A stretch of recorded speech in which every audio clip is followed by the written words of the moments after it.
Yo mga idol, kumusta? Mantric mga sports TV nga pala. Ating pag-usapan, breaking news, Gilas Pilipinas, dalawang import sa FIBA window at Justin Baltasar ipapasok na nga ba sa Gilas lineup. So abala pa rin ang ating national team na Gilas Pilipinas sa paghahanda sa FIBA window mga idol. Malapit na rin ang pagharap sa ibang bansa laban nga sa ating national team na Gilas Pilipinas.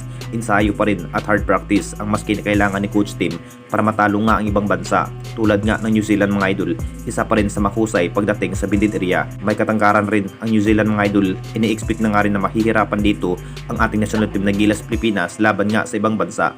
Kung tutuusin, masasabing dapat na nga ba paghahandaan ang ibang bansa mga idol para sa paparting na FIBA window.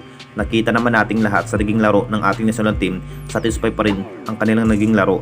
Ang plano sana, dalawang import ang ipresenta ng ating national team na Gilas Pilipinas ngayong paparting na FIBA window. Ang plano pa rin na si RSJ ang magiging susunod na naturalized player ng ating national team na Gilas Pilipinas. Nakita naman nating lahat sa naging performance ni Hollis Jefferson mga idol.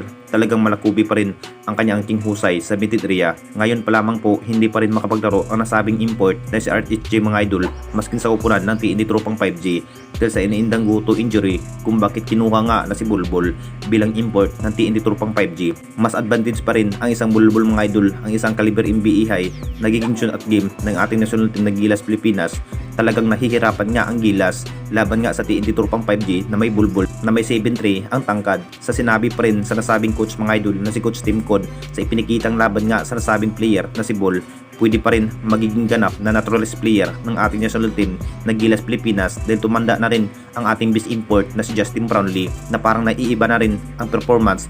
Baka sakaling si Bol ang masusunod na import sa ating national team na Gilas Pilipinas or di kaya si Hollis Jefferson. At dito na naman tayo sa isa pa nating balita, Justin Baltasar ipapasok na nga ba sa Gilas lineup?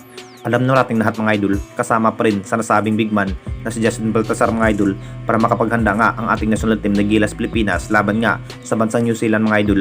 Hindi pa rin biro ang naging estilo sa nasabing big man na si Justin Baltasar. Posibleng ipapasok na nga ba sa final 12 lineup ng ating national team sa ipinikitang magandang gameplay ang nasabing big man na si Justin Baltasar mga idol. Naging impact pa rin para makapaghanda ang bawat player sa Gilas. Nakatakda na rin ang nagiging lineup ng Gilas Pilipinas para tapatan nga ang ibang bansa sa FIBA window tulad sa New Zealand mga idol at Australia. Masasabing pagsisikapan pa rin ng Gilas. Deserve pa nga ba na makasama si Justin Baltasar mga idol bilang pagiging big man ng Gilas?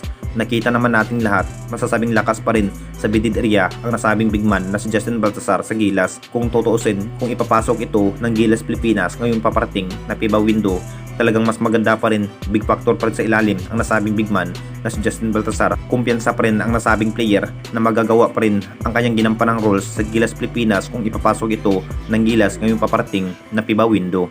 Anong masasabi ninyo mga idol tungkol sa ating video?